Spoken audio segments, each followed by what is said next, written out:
Hey, everybody. Just a quick note here at the top of the show. Just devastating news for those of you joining us after our first couple of Lord of the Rings specific episodes. We had a special guest on for episode 3, Melody, who's actually here now. Melody, how you doing? I'm doing good.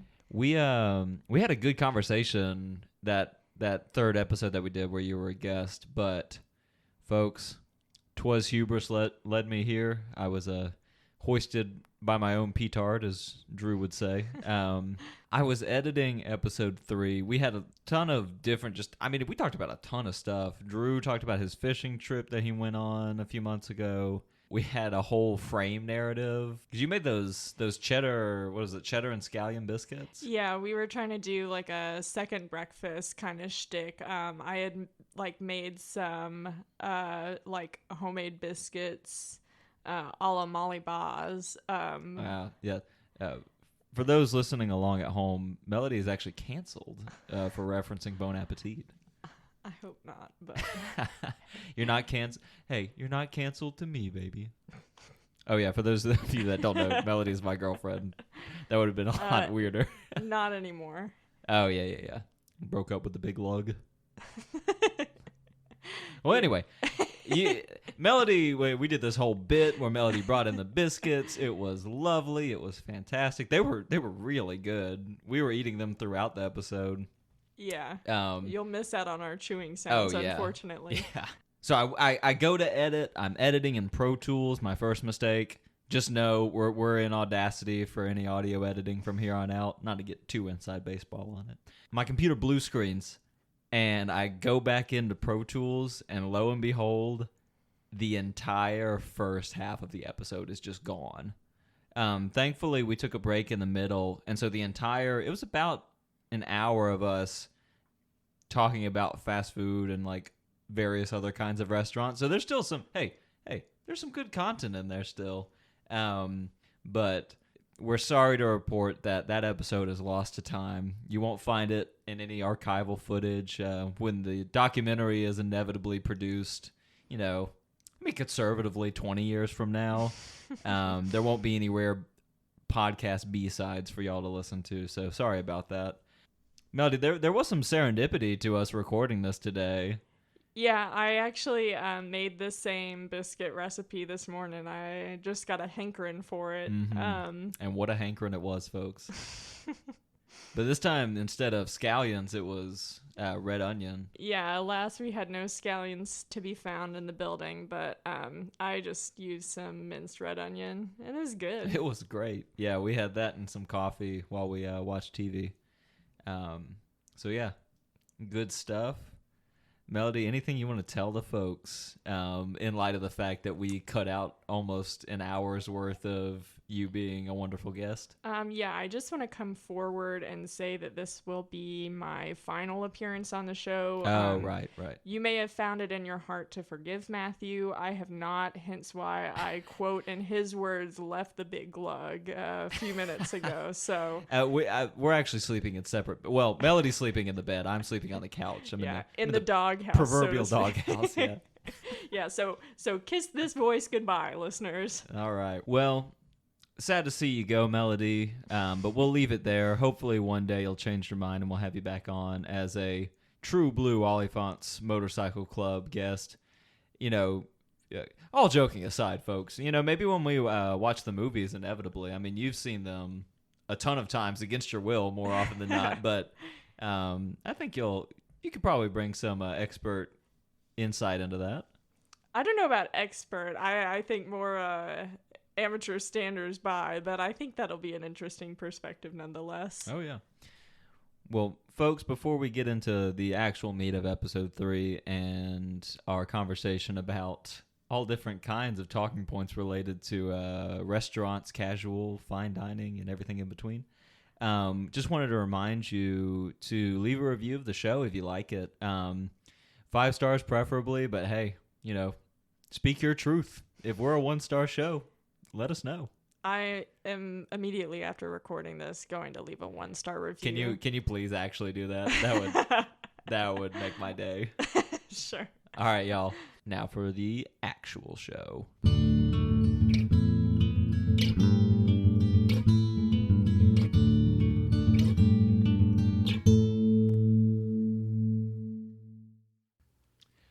All right, so we are having such a good time with Melody as a guest that we decided we are going to push our Lord of the Rings discussion to a part 2, a second episode.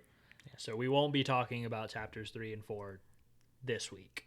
We are gonna. Sorry if you've been reading along. Yeah, but we're assuming that nobody is doing that quite yet because we haven't released any episodes as we record this. But I think we're gonna try a little something. We're gonna do a new segment called Talking Points. Drew, do you want to tell the people a little bit about what this next segment will look like? Yeah, so bear with me. We came up with this over the course of like 15 minutes in between when we were recording a second ago and when we started recording just now. And so I think we're going to do y'all want to do the timer side of things where we do keep it pretty strict with how long we talk about something? We could cover more ground that way, but like... let's just feel it out. We can, if we start running long, hey, we just have a supersized episode. Yeah. Hey, you're welcome. All right, so this is the first draft of the talking point segment. And so we each took a couple of minutes where we just created a list of so the category is chain restaurants. And so we just made a list of things related to chain restaurants that we either wanted to talk about. We talked about sort of doing a list, tier list ranking type thing for. But that's been done before, people. Yeah. Come on. You come here for the hard hitting content, the innovation. That is what we present to you. Yeah. So we each have a list. We're going to take turns. We're going to pull something off of the list and propose a conversation. I don't know if it's that formal. No, we're gonna give our thoughts. We're gonna have a conversation and we're gonna listen. Will the we're gonna learn. Senator representing Savannah please take the floor? Okay, so do y'all want me to go first? Yeah, go for it. Okay, so I wrote Bojangles / Chick-fil-A / KFC. The chicken-based restaurants, as it were. Yeah, and so Chick-fil-A is sort of the odd one out, I would say, because it's the only one where you can't get a bucket of chicken. Yeah, but they have a lot of the same types of food. It's a lot of fried chicken and mac and cheese. And we just gotta like that. We gotta clear the air real quick. Drew, he's a bigot. He loves Chick-fil-A. No, that Chick-fil-A is not my favorite from this place for sure. I do feel like each of these hold a very distinct spot in the chicken market. Different socioeconomic statuses for sure. Yeah, and for me, they even serve different kind of food moods. Different cravings for sure. Does anybody have a clear favorite? Oh, Bojangles, no question. Yeah, I think I gotta go with Bojangles. Bojangles, I would say, especially between Bojangles and KFC, everything about Bojangles is just better. They have basically the same menu, I feel like, but have you had the pinto beans from Bojangles? Yes. That shit is crazy. That's Cajun pintos, man. Ooh. That's a week's worth of salt probably, but it's so good. With some Cajun seasoned fries and an egg and cheese biscuit and a sweet tea. Are you kidding me? Or a root beer? Is Bojangles national or is it just the South? I know they have it in Oklahoma because back in my Gary, Indiana. Yeah. In my Bon Appetit watching days, I remember seeing in the It's Alive where Brad Leone goes noodling in Oklahoma. I remember there was some Bojangles litter in the river. Oh, nice. So unless it traveled very far by river, presumably, they at least got. But I mean, by a lot of metrics, Oklahoma's still the Southeast, so Yeah, I would. It's in some respects considered a part of the South. Yeah, the cultural South at a certain level, or at least the I remember in the town that I grew up in, Elberton. That was the place to go for breakfast before school and work and stuff like that. It was the site of the infamous "I'll have a Coke" classic incident. Excuse me.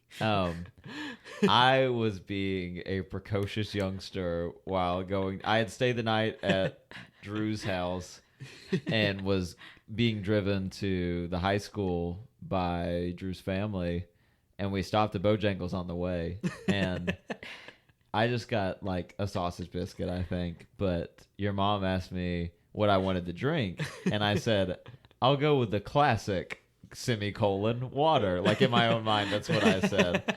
But they heard, I'll have a Coke Classic. And so I got a Coke. Wait. Well, no. Just like they must have thought, like, what a weird way to say Coca-Cola, but okay. Wait, were you telling my mom this? Like she was ordering in the drive-thru? She was just asking from the front seat, and I think I just didn't enunciate enough. Oh, but you were I thought that like the Bojangles employees no didn't. This is like a game of telephone, is what I'm saying. Okay, that's funny. But I completely forgot about that. This was that probably stuck in your memory a lot more than anyone else. Because imagine my surprise when I go to take a sip of cool, clear water, and it's MF and Coca-Cola. The classic. A classic. Not that stinking new Coke they got. Oh my gosh. Don't get me started. This is an anti-new Coke pod. It's a hot take, we know. But yeah, Bojangles, I mean, what more could Southern folk ask for in a fast food experience? And we were talking about this earlier today. It is crazy how hard it is, if you really think about it, to get like a breakfast sandwich biscuit. Fast food? Like, that's good. Well, to get it any time of the day. Yeah, like true. when McDonald's was doing breakfast all day, like that was one thing, but like it's still a McDonald's biscuit. No, they stopped because of COVID, I think. But like I assume they'll bring it back at some point. They might have already brought it back. I have no idea. But that was still a McDonald's biscuit. It's not like a good biscuit that you're getting, you know. Yeah, it's not like it's not. It's no Bojangles. Yeah, it's not blowing the roof off the place. Yeah, but like Bojangles has one menu that is served all day, and so like there were times like when I was in cross country and we were in some like part of rural ass Georgia that like we had to stop somewhere for dinner. They only had a Bojangles because this is Royston or whatever. Like those were the best places to stop because I could like as an 11th grade vegetarian who like didn't know a lot of foods that he liked yet because he was fresh off of mostly just eating meat. Yeah. Like the fact that at 7 p.m. after a cross country meet, I could eat 2 egg and cheese biscuits, like that was awesome. Yeah. And yeah, Bojangles in Elberton is the only one that I'm aware of that has Coke products, and the only fast food restaurant in the world that has cherry Fanta. Oh, what? And it's crazy. It's awesome. It's so good. I mean, it just tastes like an icy, like a cherry icy. Is this cherry ices or cherry Fanta? Drew, I'm gonna need to see your sources on. I mean, that's cool, but like, isn't that weird though? Yeah. Like, but like every other Bojangles I've ever been to has Pepsi products. interesting. So not only does it have Coke, it has like a relatively obscure Fanta. Yeah, that's wild. Yeah, but it makes for a great on the way to school breakfast. Yeah, I have. I want to talk about bow sauce in a second, but Monkey okay, let's brain keep going. moment. What were you Yeah. about to say, Matthew? I think this is not the draw for me, but what won me over to just being like an advocate of Bojangles. The cats in their parking lot. Yeah, was the Bowberry biscuit. Like, Bowberry biscuit. it's just so good, and it's like, Can we get a Bojangles sponsorship for the pod? I am begging. Next pod, we should just get Bojangles and eat it. Yeah, we should. Yeah, that'd be And fun. For the Read next it. second best second breakfast. Second best bin. The second best grits. Yeah. We hey, dear listener, keep an ear out. Keep an ear to Yeah. the ground. But yeah, Bowberry biscuit. So for those unaware of a Bowberry biscuit, it comes to you on like half of a styrofoam container. Yeah. And it's like an open faced biscuit that's just like smothered and covered in this like icing, but it's like that like opaque kind of like cinnamon roll icing. Yeah, it'll harden, but you get it when it's still like fluid. Yeah, and it's like it looks like gravy, honestly. That looks like something else. Like if it didn't have blue, like specks of blue in it, those are the bowberries. It's a real What Willy Wonka situation. and you couldn't smell it at all. You would think it's like biscuits and gravy. Yeah. But yeah, it's sweet and it is good. Yeah, and it's like I don't typically get it because I'm not a styrofoam man. I really hate the way that it feels. And I've so I never will had a Bowberry biscuit. Really? I've only had their egg and cheese biscuits and like seasoned French fries when Matthew and I have gone hiking. We get that like usually in the morning. yeah, it's quite yeah. good. Their regular biscuits are what I usually get, and they're also really good. Hey. Ooh, the bow sauce. Drew, I know you want to talk about bow sauce, brother. It's been 10 minutes and we've just hit one restaurant. Oh no. We gotta keep this train moving. Wait, I gotta talk about bow sauce. Okay. So it's real quick. So I never considered how good horseradish would be with biscuits. Bow sauce, it comes in, it's like a dip can shaped container. Like it's much wider and flatter. You gonna pack your lip with bow sauce? I would. Than like your typical like fast food condiment container. Is it almost kind of like a like something you might get barbecue sauce in from a restaurant, like one of the round kind of flat ones? Yeah. But it's perfect for dipping like a wide biscuit in. Yeah. And yeah, it's just like a like mayonnaise-y horseradish. It's delicious. It's so good, man. Can't speak highly enough of Bojangles. All right, hit us with some more categories, brother. Well, does somebody else want to read off of their list? Sure. So we started out kind of envisioning this more of, like Drew mentioned, more of a tier list or a rankings. But because I can be fairly particular and like definitely lean into habits, like if there's just a restaurant I like I just won't go anywhere else. Mine effectively is just a top however many list. Like there's only so many that made the cut. Bojangles being one of them, which is why I let that conversation ride for as long as it's on all three of our lists then. Yeah, it's just so good. So we just did some of the heavy lifting for each of us. I kind of want to do two things. I think the easiest way to break down the restaurants that I wrote are the different epochs of my eating, i.e. pre-vegetarianism and post. Because there are some restaurants that I've not gone to in years at this point, like at least 3 years, that used to be standard fare for me. Bet I know one of the ones on this list. Arby's. Oh, yeah. That's the most notable. It is unfairly maligned, in my view. Yeah. Arby's is quite good. I think people need to get over themselves if they can't just eat a beef and cheddar. Or like if the insistence is that it's gross, it's like this is no more or less gross than any other fast food. Yeah, if I just really like, if you were to present to me on paper what Arby's is, I probably would have eaten there like without question when I was eating meat. But I definitely like sort of was brought up to think that Arby's is like the gross place to go. Yeah, Arby's is on my list too.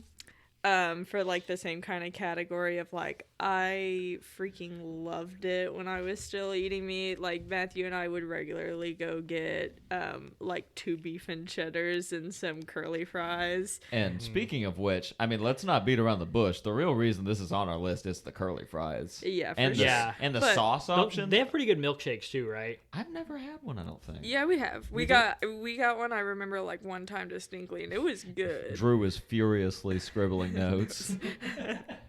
Write that down. No, it's something that we should really try to cover if we can. Okay. It'll be an in memoriam. What I was about to say though was that like, man, if Arby's comes out with some sort of like plant-based roast beef, like if they did like a plant-based beef and cheddar I think that meal, at least right now, I would be all over it. Yeah. I think right now Arby's is still kind of leaning in. Like their slogan is still "We have the meats." Oh, for I think sure, they're yeah. leaning towards the other side of the No. aisle, Yeah, they're not worried about our the market, but vegetarian like aisle. I hope that there will be collective Yeah. pressure on them in the next few years Yeah. to give a plant-based Yeah. option. Well, So they're. Oh, go ahead. this could be real quick. Can I get some organs playing in post? Hey, we'll see what we can figure out. I'll get a MIDI keyboard in there. Okay. In memoriam Melody. to It's my organ the noises. Beyond Thick Burger. Oh, Moment of Hardee's, silence. Hardee's. Yeah, just Yeah. Hardee's is the best fast food burger. I have something controversial to say. Yet brave. Yet brave. Hardee's is on my dishonorable mentions list for this. I understand. Well, that's it for this week. Proceed, and then I'll add my bit. Let's go ahead and this is I would talking say- points, people. It's not a clear format. Let's go ahead and talk about it. Hardee's. They are simultaneously. I will go ahead and make clear that Drew, I'm in agreement with you that the Hardee's That is the best fast food burger. Beyond Thick Burger, like you were mentioning, like the like vegetarian, plant-based thick burger they had for about a year. indelibly good. Yeah. So good. So it's by far the best, most easy. When it was in existence, it was the best, most easily obtainable fast food vegetarian like burger option. Because let's be real, there are plenty of places where you can get a veggie burger, either like a bean or soy based patty that's not trying to be like a meat analog. But nowadays, even a lot of sit down restaurants have Beyond or Impossible burgers, so you can get them. But fast food, I mean, we are in a brave new world. We seriously are, and that was the best one while it was in existence. I mean, that's the closest I've felt To God.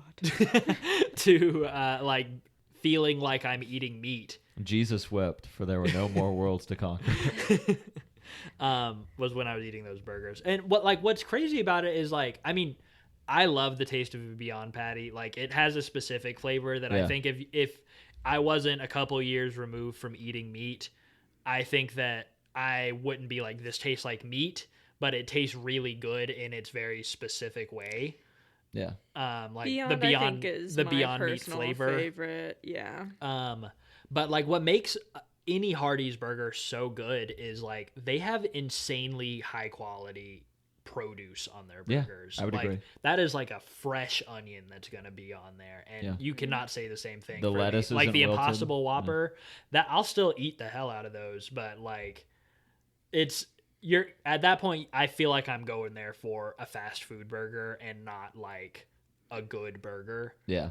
To Melody's point, as much as I just gassed up and agree with everything you said about the Beyond Thick Burger, Hardee's is like one of not even grosser. It's not that. It's just like there's just something. It's kind of scummy. it is the Sega household to a Nintendo household. Yeah. It is like uncanny valley fast food. Yeah, it's like the hash browns are more than edible, but they are not even close to like what I want, you know? It almost feels like a shell company. Yeah. To be fair, It's a money laundering scheme.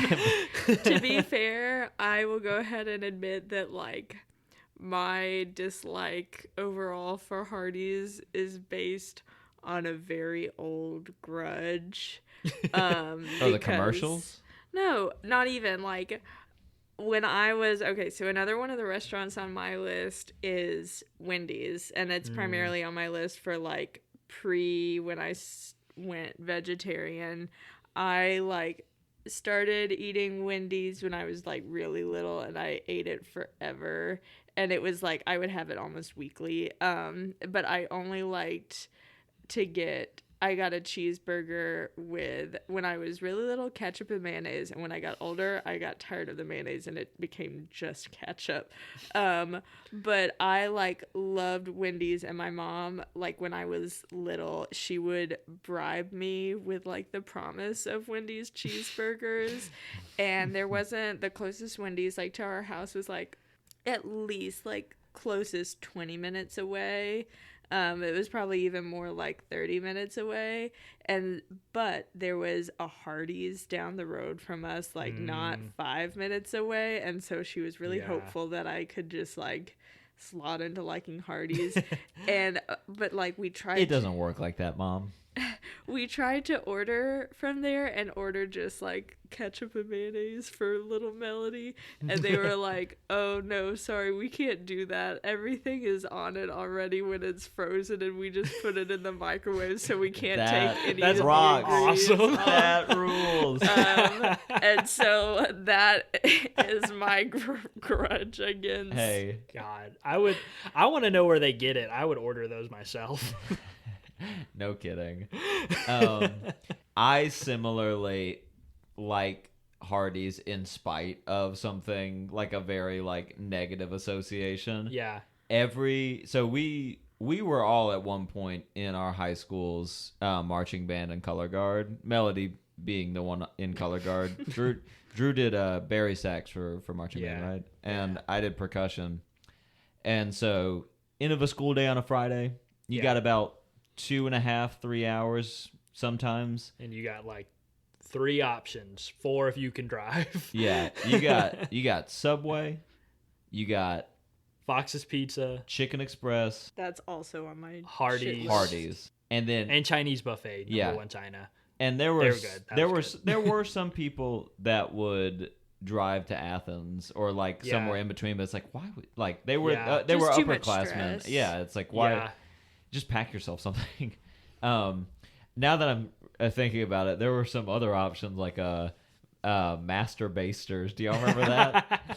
Yeah. The real heads will know about Master Basters. It was a barbecue joint in Madison County. It's like this friend of the show, Thomas May, worked there for a little bit. Oh, Yeah. really? That's Yeah. funny. What did his mom think about that? I think she supported it. We'll have to ask him. It was Michael's dad was the one that owned it. Oh, he was the okay. master baster. He was. Hey, there's no denying. Yeah. He, The titular master baster. he is inevitable. It was a barbecue place. That's why it's called Master Basters. If that wasn't something that was made clear.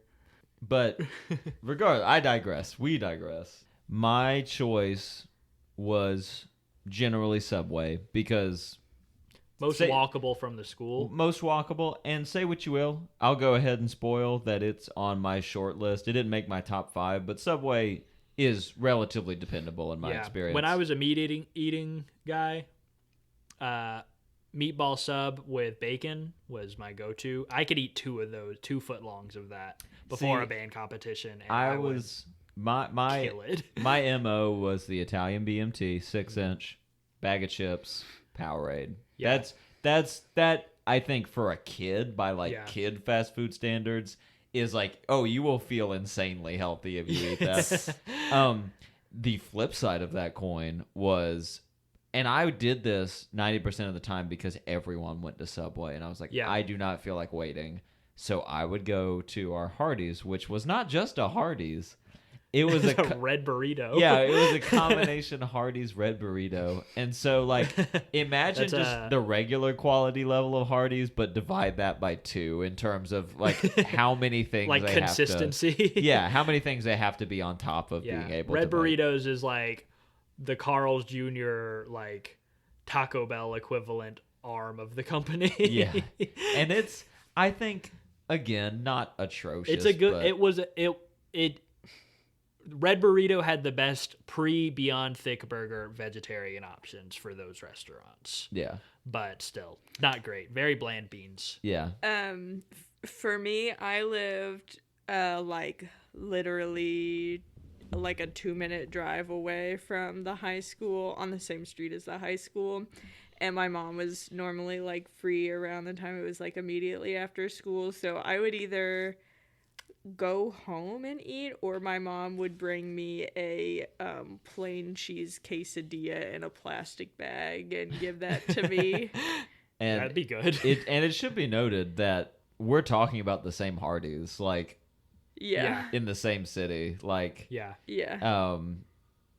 But anyway, so I would always go to Hardee's and get just a burger and fries and a drink and feel the worst I've ever felt in my entire life, because I'm generally an anxious person, and having to be in charge of a bunch of people and then do a musical performance in like a set amount of time is like very anxiety inducing, even when you're good at it. You were like in a leadership position in the percussion. Yeah, department. I was, for the last 3 years, I was percussion captain, and that was a lot of fun. But I took it really personally when we did poorly, and so I put a lot of pressure on myself to like keep people in line. Yeah. And so it never got not anxious. Yeah. So imagine what combining that baseline level of anxiety with a Hardee's Frisco melt. Yeah.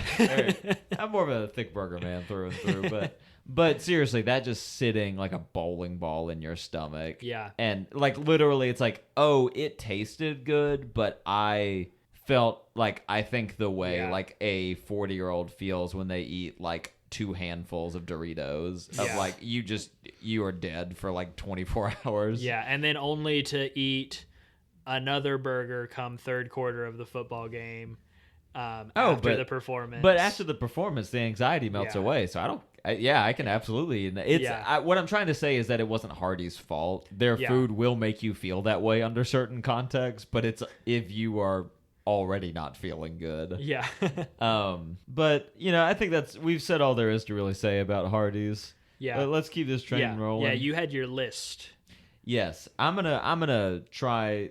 I'll interject when it's appropriate, but I want to hit some of the ones that are more deep cut that maybe I'm gonna be the only person to really have commentary on. Have either of y'all ever eaten at Cheddar's? I went with you one time. I had I feel like this was like one of the last non-vegetarian meals I ever had was a Monte Cristo from there. Speaking of which, the reason it makes my short list is because of all the fast casual, fast food, just chain restaurants I've ever been to. This is the only place where you could be guaranteed to get a Monte Cristo like on the menu. Short of Paris, France. Seriously. But a Monte Cristo, for the unengaged, has like turkey, ham, like 4 kinds of cheese on a deep fried, like in a deep fried sandwich. And that's covered in powdered sugar. And then you dip it in raspberry preserves. Yeah. It's honestly like something you would get at like a fair or something like that. I feel like some sort of royalty whenever I eat it. It feels impossibly decadent to me, but it's so delicious. It's very tasty. Yeah. I have not eaten a single other thing off of their menu, and they still make my short list, like just by having that. Yeah. And that's what I mean. It's like I'm very particular because it's like when I have a restaurant that I like, it's not because I've tried everything on their menu. It's because I have my thing that I know I like from there. The one time that I went to Cheddar's was with Matthew and his family, I think for his brother Jacob's birthday, or maybe it was for your birthday. Probably was like a year, maybe 2 years into us dating, and I was still a super picky eater. And I just remember, I was thinking about this the other week because it was Matthew's birthday recently, but I got a deranged thing to get. I don't know why. This is like Facebook watch cooking trends come to chain sit down restaurant. It was like spaghetti lasagna, but they had like yeah, but there was like it was like baked spaghetti. But in the shape of lasagna. Like they had just taken like spaghetti and marinara and put it in like a little like lasagna sized and shaped dish and baked it in the oven, so then it was like crunchy baked lasagna or baked spaghetti. Baked lasagna. And it had like My God. it had like some sort of like mashup name. Like I We think were it was so like preoccupied with whether we could. it was like called like something like spazania or like Ligeti or something like that. This is an abomination. Melody, no offense, but this feels like something that I would have been served if I ate dinner at your family's house. Based on, I have a very limited perspective of what your family's eating habits are like, but I feel like this is a dinner I could see happening there. Drew, and Melody, I promise I am not trying to make fun. One of the meals that was not infrequent was like, in my mind, like Nyquil chicken. Basically, like, it was like chicken kind of like marinated in like some kind of like Melody. Like, I hope to God this is not what it was, but in my mind, this is what it is. It's like cream cheese and wine, like that it's like bathing in like a crock pot. That's not that far off. It was conceptually. So this is a slow cooker meal? Yeah. Okay. So you're not eating the soup that it's in. You're just eating the chicken. But it was like just the concept made my stomach turn a little bit. I really had to work to eat that, just like to get past the mental block, because it didn't taste all that bad. Like, I see why they stuck with it. But it was like, why would you do this to yourself when you could make something so much more like normal and like inoffensive, I guess. Like, it was challenging in a way that was like, this isn't good challenging, this is bad challenging. Like, this is like a feat of strength to eat. But I can't even remember what that was a branch off of, other than it was Spazania. Let's move on from cheddars, because I don't have strong. I think. Did you have anything else you wanted to say about this spazania? Just that it was not very good. Okay. So I think that was kind of what I was going to say to close, is just that take my ranking with a grain of salt, because it's based off of one dish that's very difficult to mess up. And I've tried literally nothing else, and know that they're a fairly divisive restaurant. So, like, yeah, I mean, they're called cheddars. They're what you would expect a restaurant called Cheddars to be. Yeah, like they do too much. They've got literally like every kind of food represented. They're like the combination of Hardee's red burrito, yeah, but with like they have Monte Cristo, fish, steak, yeah, Mexican. But it's all like if you took like all of your standard foods that you would eat in restaurants across the U.S. Yeah. And put it through like a Chili's or something like that. Yes, like for sure. Like, yeah. It's it's like if somebody's white aunt tried to make like every type of food. Like, I am capable of making anything you ask me to. I cannot guarantee. Like, I will sacrifice quality. It's gonna be my version of it. Yeah, all she reads are Olive Garden like recipe replication cooking blogs. Yeah, it's gonna be like lettuce instead of parsley or something. Iceberg lettuce too. We don't have to talk about it for long, because like I again don't have very strong feelings about it, because it's not like one of my top favorite restaurants.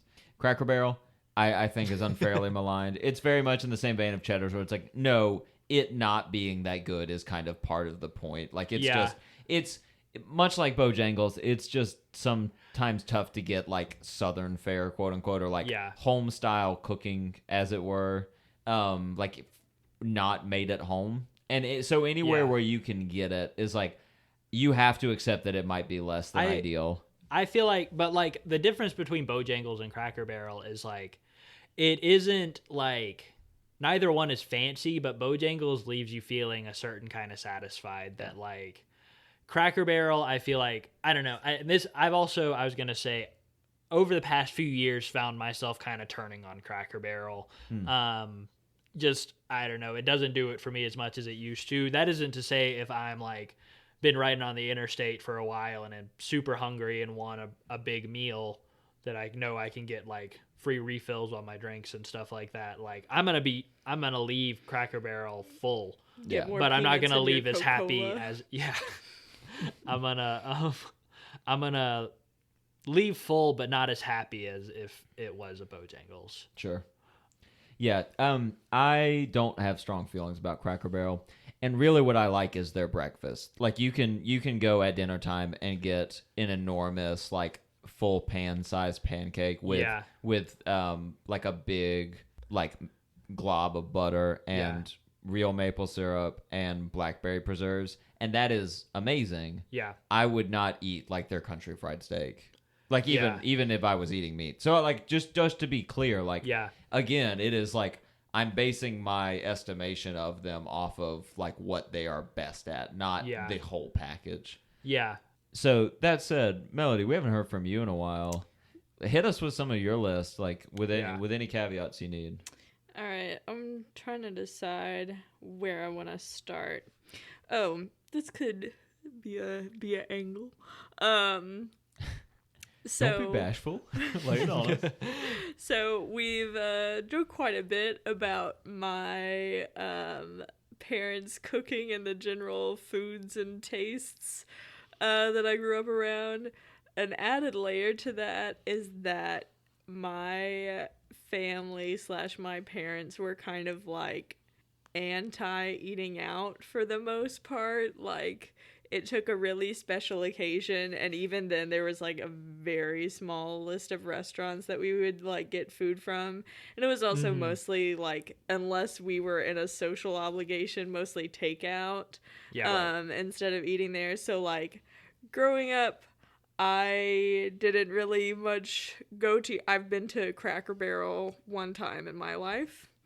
I got like French toast, and I thought that the heap of butter on top was ice cream, and almost like ate it. I've made like that spoons. mistake before. Why are we? Hey, why must we consider it a mistake? Butter's good. I have eaten at Olive Garden exactly one time in my life. Ooh. When I was like 11 and we were in Orlando to go to Disney World, and my parents were like, I don't get all the hype. That was not very good. And it was the hype? Yeah. I think my parents just equivocate like commercial success with, well, people must like it. Surely there's something to it. Yeah, surely the critics must be raving. So with that, I have a few like aspirational chain restaurants, and that I'm like, I got you. Maybe I've eaten here like once or twice, but it's been a long time, and I like. You'd like to consider putting it more into the rotation? Yeah, I would just, more than anything, like I want to have the food cultural reference. Yeah. One of them on that list is, I used to not like onions. I now really, really like onions. I want to try an Outback blooming onion. I would also like I've to try never had one either. Could we get one for the shit. pod? Yeah. Yes. Not to eat, just to have. Next second display. breakfast. Yeah. Hey, Also, once again, keep your ears to the ground, people. Yeah. I don't know what else I would even eat from Outback, because I don't eat meat. I think that they comes have- with a good like creamy, maybe horseradishy sauce. I think so. Sounds so good. They are also, much like Longhorns, one of the restaurants that has table bread, and it's the really dark brown bread with like good butter, like kind of sweet cream butter. I'm not much of a bread person. I don't think I'd appreciate that. I forget this about you. I don't like being thirsty. Hey, Drew, when are you not thirsty? But what Come is on, buddy. thirst? What is thirst if not something that can be quenched? If you have water, you can do something about it. Yeah, I know, but I'm historically bad at keeping myself hydrated. So I want to have Bloomin' Onion. I would like to revisit Olive Garden. I do not have high expectations, but again, I just kind of want to, like, maybe for lunch someday or something, we could just go on like a Olive Garden outing. They frequently have good deals of like, buy this entree, you get another one to take home. Yeah, for free. My memory of what it tasted like when I had it when I was like 11 in Orlando, and like what I think it will taste like is, I think it's gonna taste like I'm envisioning probably getting like something in the same vein as fettuccine Alfredo, something with like a cream sauce. I'm predicting that it will taste whatever I have, like ultra preserved jarred sauce from the grocery store. Don't mean to sound snobby, but like I feel like there is just like a specific flavor to jarred Alfredo or just like jarred cream sauces in general. Not it fake. Yeah, it just there's just something off. Yeah, which like that doesn't mean I'm like process, no, I won't go mayonnaise. to Olive Garden, but yeah, Melody, you've just been putting mayonnaise on your pasta. I also like, I feel like this is going to be maybe controversial. The style of breadsticks that Olive Garden has is not the style of breadsticks I prefer. Yeah, some people really like those. They look like they're great for dipping in soups, but that's not why I want breadsticks. Yeah. I want breadsticks to eat the bread. I will say, I love just like the house salad that they bring out at the beginning. Oh, sure. For Olive Garden, like that. That's satisfying. Oh, Matthew, with like that Italian dressing. We can find out. Our Matthew's brother's girlfriend works at an Olive Garden nearby. We can find out when she's working and go sit in her section. Hey, that'd be fun. We'll keep the people posted on. We'll record. Yeah, while we do it. Mobile pod. I think I've been to Chili's once. I don't think that there's, or at least if there is, I don't know of it, like one thing that Chili's is like known for. I think being able to get drunk cheaply on certain nights of the week. Oh, that also sounds appealing. There might be Applebee's, but I think it's both. Yeah, they probably have something like that. Every time I've had Chili's, I think I've gotten like got the Oreo shake with a Bourbon Street steak and some whipped cream. I have no desire to go to Applebee's. Yeah, you don't need to go to either of those. Or like Rafferty's. I'm going to have to check and make sure we're hitting the right notes. Otherwise, that was going to sound terrible. I hope it did sound terrible. Yeah. We'll see. We'll bleep it if we need to. If we bleeped it, dear audience, me and Matthew sang the most Bougie recent... like Applebee's on a date night. The Applebee's TikTok jingle. So now if you didn't you just believe got it, you got it twice. Even better. I've never been to Carrabba's. For reference, Carrabba's is fine. It's not to brag. They give you dough at the beginning, I think, to play with. That's fun. I was gonna say not to brag, but I was a waitress in an Italian restaurant for 3 years, so you know, a bit of a. If you've ever heard Billy Joel's song "Scenes from an Italian Restaurant," that was actually written about Melody. Bottle of red, bottle of white. That's you. So I feel like I have pretty, like cemented standards at which to judge restaurant Italian food against. Which is a high standard, to be fair. Yeah, it is. But that's fine because like Italian restaurants are kind of a dime a dozen. Yeah. Would you say that you've got somewhat of a cultural Marxist perspective on fast casual Italian? Oh, absolutely. Okay. We'll part 2 we'll really get into that. We might need to do a part 3 for Lord of the Rings. Yeah, I would say my main aspirational chain restaurants are probably Outback, specifically Blooming Onion and Olive Garden's various fares.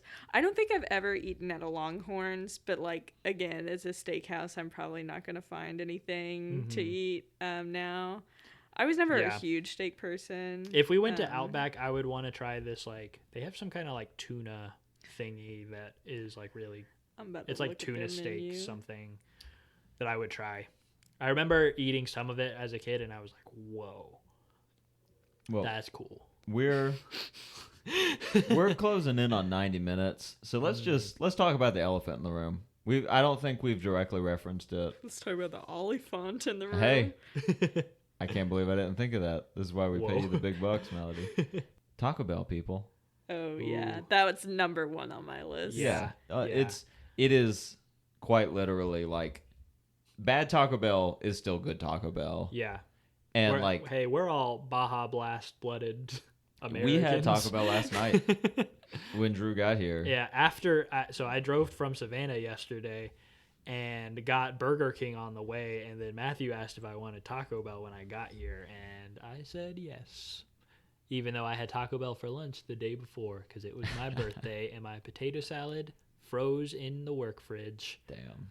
But it all worked out because I got a lot of Taco Bell over the past however many days.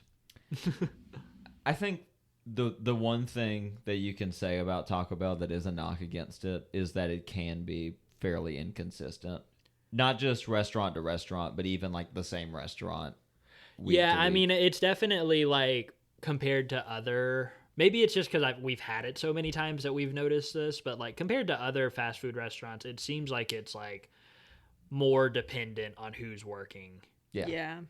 You know? Which, I'm fine with, because sometimes Yeah. you roll the dice and it's just okay, but it's still Yeah. a food item that you like. And sometimes you get it and it's Yeah. like, whoa, this is... It at the bare minimum Really is good. still going to taste like Taco Bell, Yeah. but it's not going to taste like the best Taco Bell. And I think we should be clear, like, Taco Bell, most people of a certain age think it's the grossest Yeah. thing they've Taco ever heard smell. of. Yeah, hey, Taco hell. haven't heard that one, but yeah. I've heard that one. But I think, they're talking about, like, their ground beef, which Yeah. has never been an issue for me. Like, either I didn't mind it or I don't eat it. So yeah, it's not... either I was 10 years old or... Yeah. I also kind of graded on a curve in my mind because it's not the best quality Mexican food by a mile. Oh, yeah, I don't even consider it Mexican food. Yeah. I just, like, consider it its own thing entirely. But for what it's trying to be, which is, like, cheap and easy, vegetarian-friendly fare, like, on a road trip, it's awesome. It's Yeah. great. It's perfect. Yeah, and it's like, I don't think we would be having this conversation at all if they hadn't started to lean into being more vegetarian friendly. Sure. I mean, like, we were going there before they made it an option to add black beans to everything. Yeah. But like, Hey, I'm an OG. I was there the day Doritos Locos Tacos were introduced. But like, they were always able to just take off the meat, and most things have meat and refried beans. Yeah. So it's like you could just take off the meat and have refried beans, and it'd be great still. Yeah, and it's like, I like that it's like most fast food restaurants, it isn't really like, you're not really encouraged to get multiple what I would say are entrees. I would say that it's best to measure your typical Taco Bell order by like how many dishes that incorporate tortillas are there. Because it's like, I'll get a soft taco and 2 burritos. I wouldn't get like whatever would be analogous to that from a burger place. No. I do like approaching it like I would most restaurants. Like my go-to for the longest time was a Crunchwrap Supreme. Now that I can add black beans, like sub black beans, with a side of Fiesta potatoes. Yeah. Like basically the same as like entree, side of fries. Yeah. With a drink. But hey, last night y'all saw I got a few different things. Yeah. For a while when I was a kid, I was always a ground beef soft taco guy. But I've since especially since going vegetarian, I've been mainly, so lately it's been beefy 5-layer burrito sub black beans. And then I really like those potato soft tacos. Oh yeah, those are awesome. I didn't really get the Fiesta potatoes before they went away. I mean, I had them before and I liked them, but I was never much of a potato guy. I like potatoes a lot, but like, they're not really something I would like gravitate to. I was always more of a like onion rings over French fries guy and stuff like that. In my experience, like I know you like bread a little less, and like it seems like you like potatoes, but they're not like a must-have if there's an alternative. Yeah, I would definitely go with corn over most stuff like that. It seems to me that you're really going for, like, not as a general rule, but like in terms of what I've observed, like you like stuff that has strong flavors. Yeah, Like, I like very strong flavors, and I really like it to just be protein heavy, which that's pretty Yeah. common. Whereas, But- like, I definitely am tended towards something that's a lot of like fun to eat, regardless. So I love texture more than flavor. A, B, I like something I can keep coming back to over something that will be finished pretty quick. Yeah. And like bread, French fries, etc. It's like it takes longer to eat it. Yeah. Not the way I do it, but in theory, it takes longer. So yeah, Taco Bell. Yeah. I think everybody likes, right? Yeah. We're all in agreement Baja here. Blast, Cinnabon Delights. Everything Those are good. Those are great. We don't even need to talk about those, honestly. Everybody knows those are good. Well, as much as I would love to keep talking about all these different restaurants on Talking Points, where the hours are starting to grow long, folks. Why don't we hit the people with one hot take each that we didn't get to from our original list? Okay. Hot take. I got mine. Go for it. Hey, if you're at a Smoothie King or a smoothie, Queen. yeah, any sort of smoothie establishment, a lot of them will have they'll have a prenatal smoothie. Smoothie King's is called the Pre-Mama. If you're not pregnant, you can still order those, and they're really good. Drew. Drew's preparing his body. Yeah, it's a temple, folks. What more can we say? Yes, I remember one time being with you and you did that, and and seemingly the person assisting you both thought it was somewhat strange. No, so I used to work next to a Smoothie King, and I would trade with them, and that was the one that they recommended. Like, they all know that Pre-Mama is the best smoothie. So, yeah. You heard it here first, folks. Hey, Mel, do you want to hit them with the prenatal vitamins, not just for pregnant women. hot take? You're causing all these damn supply chain issues ordering all the prenatal vitamins, Drew. I don't know that I have too hot of a take of That's anything. okay. The hottest take you got. Hottest take I've got is that it's good. Going back, we were just talking about Taco Bell.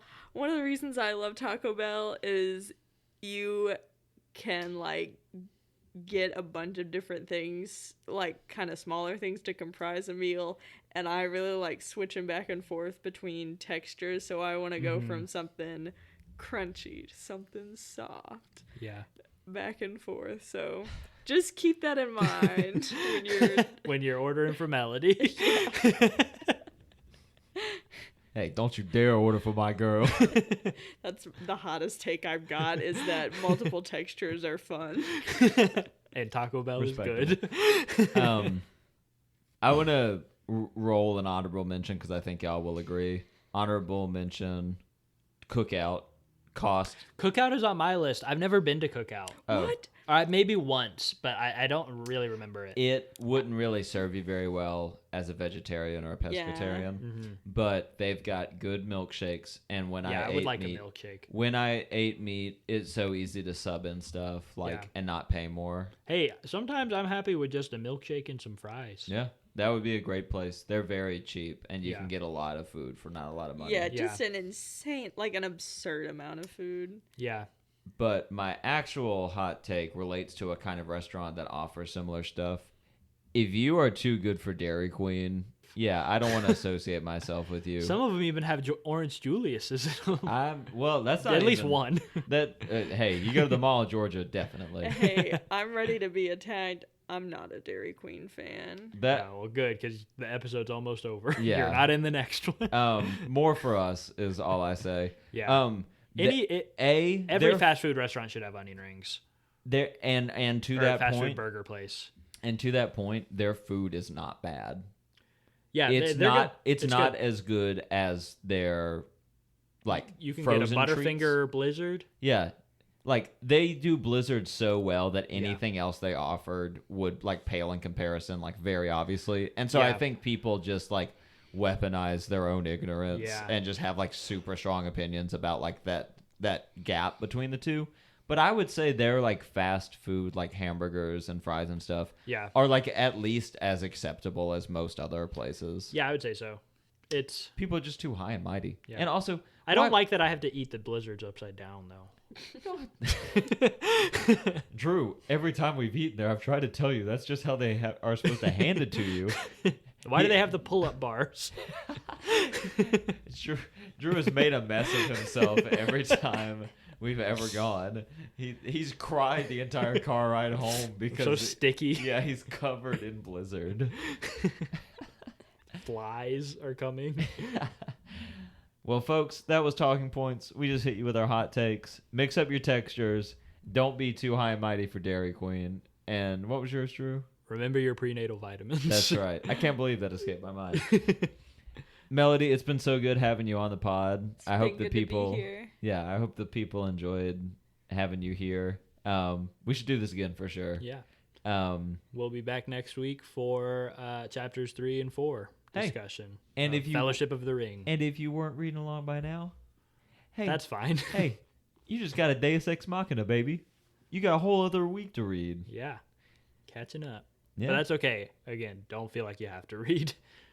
This has been Oliphant's Motorcycle Club. I'm your host, Matthew. I'm Drew. And I'm Melody. Thanks, y'all. We'll see you next week. Bye. Bye.